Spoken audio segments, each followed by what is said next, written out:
Turn 10 released their very first update for Forza Motorsports, and today we're going to be jumping through it. So let's take a look at it. This is update 1.0, and it was out yesterday, October 17th. And on the screen, you'll see the version numbers across the different platforms. Not super important, but you can tell which update you're on by those. So we're starting out here with stability, and this is across all platforms. So they did general stability improvements with fixes for various crash scenarios. I was one that was having issues with the game crashing when I was trying to launch it from Steam. They put a fix in for an issue at Watkins Glen and also in Grand Oak Club Circuit when you're doing Builder Cup career mode.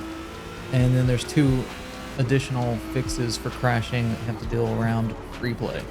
Next up is progression across all platforms.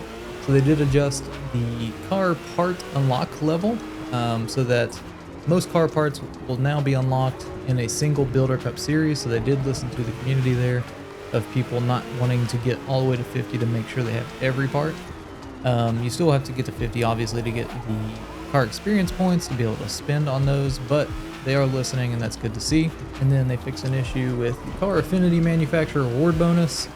I guess it wasn't working for some people, but they should have fixed that now.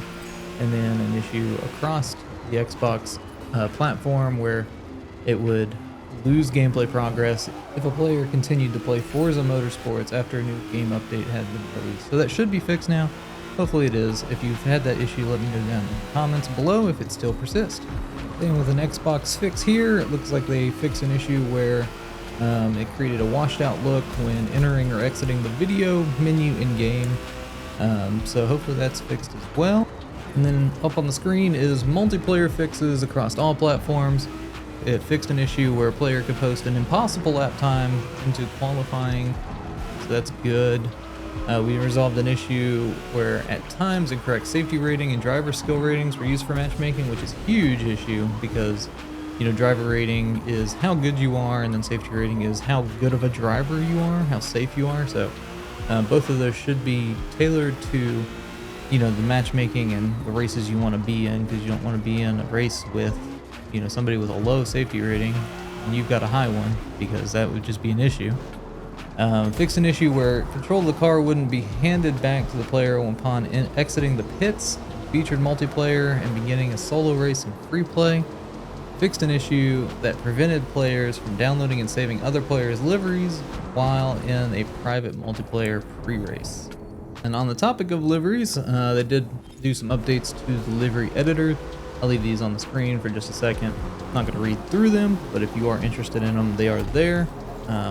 I will leave a link to the entire post down below in the description. So if you're definitely interested in looking into these a little bit more, you can go check that out.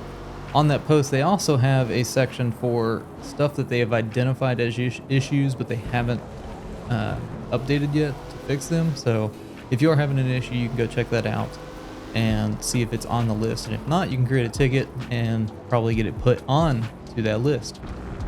Next up is an update to two tracks here. So one, they did the trackside flag textures, got an update at the Indianapolis Motor Speedway, and then they fixed an issue on Le Mans track layouts. Specific curb would stop LMP cars as if they were hitting an invisible wall. So super dangerous curb there. Next up is a physics update across all platforms. So this is just for wet tires. So the wear rates and conditions where track's wetness levels are moderate.